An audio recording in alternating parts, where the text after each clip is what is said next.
ഭഗവാനെ മനസ്സിൽ ധ്യാനിച്ചുകൊണ്ട് ഒക്കെ 108 രൂപ എന്നുള്ളതാണ് കേട്ടോ മിനിമം. നാരായണനാമം 108 പോരാ, കൃഷ്ണായ നമ എന്നുള്ളത് 108 പോരാ, അതൊക്കെ 1008 3008 അന്നത്തെ ദിവസം ജപിച്ചിരിക്കണം. കാരണം നാരായണനാമമൊക്കെ നാരായണായ നമ എന്നുള്ളത് പറ്റുവാണെങ്കിൽ ഒരു 3000 അന്ന് ജപിക്കുക.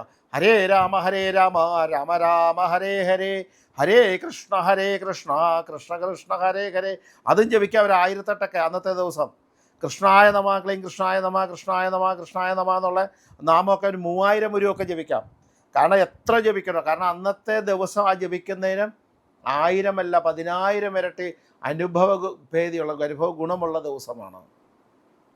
അപ്പോൾ കൃഷ്ണനാമങ്ങൾ അത് കുടുംബത്തിൽ ജപിച്ചിരിക്കണം. രാവിലെയൊക്കെ ഇപ്പോൾ വൈകുന്നേരം നിങ്ങൾ അമ്പലങ്ങളിലേക്ക് ഘോഷയാത്രയൊക്കെ പങ്കെടുക്കുന്ന ആൾക്കാരാണെങ്കിൽ, അല്ലെങ്കിൽ ഘോഷയാത്ര കാണാൻ പോകുന്ന ആൾക്കാരാണെങ്കിൽ, രാവിലെ ഒരു 5 മണിക്ക് വിളക്ക് വെച്ചിട്ട് എല്ലാവരും ഈ പറഞ്ഞ സന്താനഗോപാലം 108 ജപിക്കുക, കൃഷ്ണ മഹായോഗിൻ ഭക്താന അഭയങ്കര എന്നുള്ള മന്ത്രം ഒരു 108 ജപിക്കുക, പറ്റുവാണെങ്കിൽ കുറച്ച് നേരമെങ്കിലും ഭാഗവതം വായിക്കുക, അതുപോലെ തന്നെ നാരായണായ നമ എന്നുള്ള ഒരു 3000 എങ്കിലും ജപിക്കുക.